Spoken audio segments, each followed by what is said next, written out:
Oh, damn. How do you escape this thing then? This COVID, I just looked up. They got new orders in 2023. I also just read one that says, why did it take them 2 years to admit that it was an airborne virus? Why did the WHO take 2 years to admit that it's an airborne virus? And then I looked at all the ways that it was spread through breathing, even gentle breathing, and that 6 feet of space is not enough. This highly contagious disease is spread just like colds or flus then. Any airborne thing that comes out of your body. How do you escape such a thing? Oh, the shot, right? Or a mask, worn properly, it says. There is no way to wear a mask properly. As long as you're breathing, air is escaping. And according to this, 6 feet apart is not enough, especially if you're in a room. Don't forget, air circulates. It circulates. And even when you leave a room, I just read this, even when you leave a room, the viruses are still floating around in that room. You see, they focused more, it says, on cleaning surfaces and hands in the beginning of the virus. Don't forget also, Dr. Tony actually said it in one of his speeches towards the beginning, many people will catch the virus and get better, recover, without even knowing it. Well, that sounds like herd immunity starting right there. But right away, we went into the shots as soon as they were available. Well, you did. I didn't. Yeah, I didn't. And everybody I knew that continued getting boosters got COVID more often. It's very strange. And all the mask wearing that I videoed, I videoed all the people standing 6 feet apart, taking their wipes, cleaning their card. I filmed the spray guy. I saw the whole thing. It was ridiculous. And all the pictures with word spells by the media, everybody fell for it. Most people fell for it. Yes, I remember seeing the first scene, I think it was somewhere in India, some Asian country. And everybody was looking out their like balcony windows, and they had 2 guys in suits, like, plastic suits, and they were carrying canisters around, and they were walking around. I couldn't believe it. I'm like, this is weird. Spray here, spray there. Oh, here's a fire hydrant. And I was like, this is so fake. And everybody's scared to death. But it was planned. It's planned. Ever since the beginning of the great teepee hoarding event. Overnight, everybody reacted. That's what humans do. The belief system is so strong. It's modern day Moses in disguise right before your very eyes, and it's been that way for generation after generation in many forms, one form or another. And I don't care if you're atheist, it doesn't make you automatically skeptic. It doesn't. I'm an atheist, but I think I'm skeptic when it came to this. But I wasn't allowed to say anything because my videos and other people's videos that talked about this kind of thing, if we weren't following the exact narrative, we would be bumped off of the YouTube or whatever program we're putting our stuff on. But now even all the big shot channels can talk about it. Isn't it amazing what the media, how the media can control things? It's just like biblical text.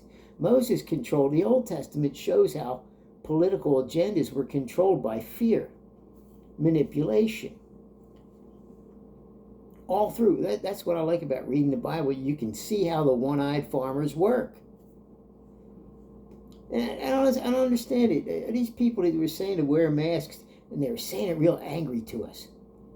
Wear a mask. Don't go to the... Yeah. You'd have to stop breathing for a mask to work. Yeah. Maybe some of you should be ashamed of yourselves. Maybe you should stop breathing. Why am I saying this? Because I heard people say stuff like that about me. Anyway, Dr. Tony said many will recover from the virus without even knowing it. But you don't hear that talked about. That's herd immunity starting. That was way back in the beginning. But you followed the shots. You got shot. You fucking clown brains. You continually getting shot. I got relatives that they got their 5th booster and they're still getting COVID. Oh, well, wouldn't have been as bad. How do you know? How do you know?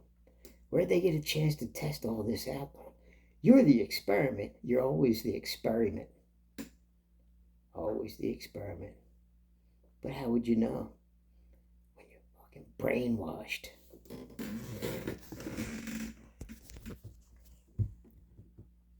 So-called skeptics. Holy-minded so-called skeptics. Hole so big falls out your backside. Still slipping on your oozing pride parades. Yeah. Well, the questions finally came out. But most people that just followed along, they won't know the difference. But I have videos from the whole thing. I watched the whole thing. I said how it was going to happen. Anyway, you can't stop it. If it's that contagious, you can't stop it from putting on a mask. And obviously the shot didn't stop it. And I knew it wasn't going to stop. I said when they're going to give them this, they're going to say that you're going to need a second one and a second one. They're going to say it mutated. And then the other people blame it. Well, if everybody would have got it, it would have disappeared. Bullshit. How can you think that they're going to get rid of this when they can't get rid of a cold or flus? Every year it's a different flu strain, this and that. Yeah, it's your choice. Your body, your choice. So, each time they get the shot, my relatives got the shot, their relatives that they know get COVID. Did you just, we had the shot 3 weeks ago. Yeah, it's supposed to work. Hey, I still have some of the videos in my playlist from back in the beginning, what they said. You're protecting other people. When did that happen? Nobody was protected, if you remember, right after the shots. Once they found out people were getting sick again, they had to admit that, no, it doesn't protect you from... Well, then, why do I have to get a shot if it's not protecting you? It was supposed to, everybody gets a shot, everybody's protected. Nah, you're not protected. You're still getting it. And the mask wearing, totally ridiculous. Totally ridiculous mask wearing. Dirty mask on your face every day that you readjust all day long. And the spray guy at the store, and people putting that crap on their hands that they made. Somebody made a lot of money off that hand sanitizer. And it'll make certain people break out. A few, like my lady, break out and got rash all over her hands from her hands, blew up, got hot red. Because somebody had it on one of the card handles, whatever they left on there. Either some kind of wipes or whatever. But anyway, and then all her skin peeled off after that. But anyway, you spray these people that wipe their hands, put the squirt as soon as they come in and out. And then what do? Your hands are in your pants. They sit in your hands are in your lap all day when you're driving. Then when you kneel down and touch something in the store to get a can, how many times you touch your shirt in your lap? You're already recontaminated again. What a bunch of bullshit. Stupid so-called skeptics. You're contaminated every time you touch something else. You think this stuff's going to stay on your hands and defend you all day? What a stupid generation of fools. So-called skeptics. I don't care if you're atheist or not. It doesn't mean you're skeptic. You're following orders just like so many of the others. Follow the science. Science is a tool. It don't give a damn about a fool. And a lot of you are fools more than me. Yeah. Stick your mask up your ass.